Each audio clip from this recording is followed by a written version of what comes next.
A ver, la senadora panista Lili Telles, que no hay que olvidar que llegó al Senado por Morena, porque la encantó con su flauta de encantadores López Obrador, y ahí fue, sin saber a qué le iba, pero llegó al Senado gracias a Morena y a López Obrador. Pero yo no sé qué trae, porque ayer le lanzó una serie de insultos al nada querido y nada admirado senador Fernández Llorona, pero como verdulera, mi querido Luis, como verdulera. O sea, una vulgaridad que estaría bien si estuviera en un mercado peleándose con una marchanta, y tal vez ni ahí, pero da pena ajena. Pero también subió un video sobre un discurso que también pronunció en la honorable Cámara de Senadores, donde pide una guerra con toda la fuerza del Estado contra los narcotraficantes y acusa a la presidenta Sheinbaum de haber dejado crecer el narcotráfico. Tuvo mucho eco su mensaje en las redes sociales, porque obviamente ella está explotando la frustración de millones de mexicanos que estamos hartos con toda la violencia. Pero se le olvida, y está demostrando tener una muy corta memoria, Lili Telles, que esta guerra ya se libró y se perdió. Que en 2006, llegando a la presidencia Felipe Calderón, precisamente en Michoacán, le declaró la guerra al narco y fue un reverendo fracaso. Lili Telles tal vez ignora que cuando se fue Calderón de cierto número de cárteles delincuenciales y grupos, dejó 150 organizaciones delictivas por un solo hecho de que se fueron fragmentando conforme el ejército y la marina intercambiaban balazos con los malos. La guerra de Calderón nos dejó 120,000 muertos y miles de desaparecidos. Y es muy cómodo desde la tribuna del Senado pedir que otros se vayan a matar contra los malos de la película. La retórica vende, no queda ninguna duda, proyecta liderazgo, orden y valentía. Repito, se puede ser muy valiente desde una tribuna del Senado de la República. Pero detrás de su solicitud, pues no hay estrategia de Estado, hay una receta aprobada que solo va a multiplicar el desastre. A ver, la lucha contra el narcotráfico no es de que haya más balas, más víctimas y menos Estado. Yo estoy de acuerdo, hay que confrontar a Lampa y si echan balazo, hay que regresar los balazos, hay que ir tras ellos, hay que capturarlos vivos si es posible. Pero la señora Telles se le olvida que ella, que tanto critica la militarización del país, está pidiendo que haya más militarización con los abusos que esto implica, porque los soldados no están entrenados para ser policías, están entrenados para agredir. Lo que este país necesita es muy fácil. Necesita perseguir financieramente a los cárteles. Tiene que tener un más eficaz control de armas y de la entrada de armas ilegales, de precursores químicos. Tiene que hacer decomisos patrimoniales de la gente que de alguna manera u otra está involucrada en la delincuencia organizada. Tiene que haber una fiscalía, una relación y coordinación real entre las fiscalías de este país. Necesitamos investigadores que estén protegidos, peritos con recursos, tribunales independientes, funcionarios honestos y objetivos claros que son que menos homicidios, más sentencias y más presencia del Estado.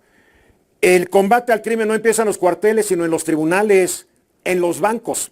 Esto se le olvida a Lili Telles, que obviamente está en una franca campaña por obtener la candidatura presidencial de su partido o de algún partido en el año 2030. Si solo pide guerra, yo le diría que en vez de pedir guerra, pues se dedique a promover leyes que le den más recursos a los tribunales, a las fiscalías, que tengan leyes que le den más protección a los testigos, etcétera, etcétera, y no solamente estar con sus discursos, que son muy buenos, pero que no contribuyen a nada, Luis. Mira, creo que ya probamos los dos modelos, ¿no? Probamos el modelo Calderón, que era una guerra frontal, y los resultados son conocidos por todos, ¿no? Desde aquel momento se criticaba el uso de los militares para funciones de seguridad pública y no funcionó. Ya probamos el modelo de López Obrador, el de abrazos no balazos, no y definitivamente tampoco funcionó.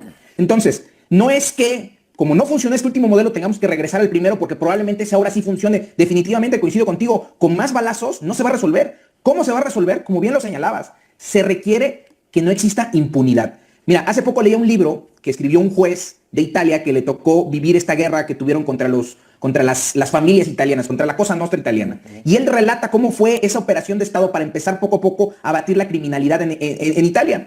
Y sucede justo como tú decías, se requieren fiscalías fuertes, que tengan capacidad de investigación. ¿Por qué? Porque de nada sirve que agarren a los criminales, que los lleven ante un juez penal y que la carpeta de investigación no tenga pruebas contundentes, ¿no? Sí. ¿Por qué? Porque las garantías penales deben de funcionar tanto para el que nosotros creemos que es un criminal como para el que creemos que es inocente. Las garantías Cierto. penales son para todos. Cierto. Y si hay presunción de inocencia, hay presunción de inocencia para todos, hasta para los criminales. Para romper esa presunción de inocencia necesitamos fiscalías que tengan capacidad técnica. Hay en los estados fiscalías que están trabajando muy bien. En la Fiscalía General de la República hay áreas concretas que están trabajando muy bien, pero requerimos que ese modelo se replique en todo el país. Y más ¿Por qué? fiscal, oye, un fiscal en el Estado de México de la Fiscalía General de la República, un agente del Ministerio Público, le pagan 15,000 pesos. Sí, sí. ¿Qué esperan? No, pues, ¿Maravillas? No las van a ver. Se le tiene que meter mucho dinero al aparato de impartición y procuración de justicia.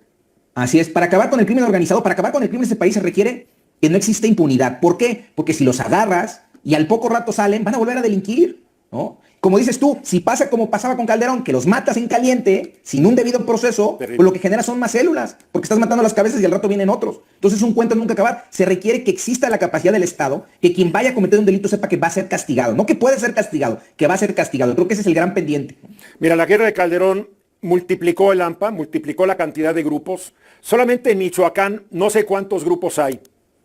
10, 12 grupos, algunos asociados, otros matándose entre ellos. En tu estado hay fuerte presencia en muchas zonas de la delincuencia organizada. Cuando llegó Calderón eran 4 o 5 cárteles. Cuando se fue era un mosaico de criminalidad por todos lados. Porque el señor hizo una decisión sin pensar, sin recursos, sin estrategia. Su único objetivo no era acabar con el AMPA. Su único objetivo era volverse popular y demostrar que era un presidente fuerte, decidido y con carácter. Y ahí están las consecuencias. 120,000 muertos hasta ahora. Creo que es lo que hemos conseguido en este país. Es terrible. Y más guerra, Sí, sí. pues no, Lili, no estoy de acuerdo contigo. Mucha gente está de acuerdo, claro, en sus redes sociales, muy de acuerdo.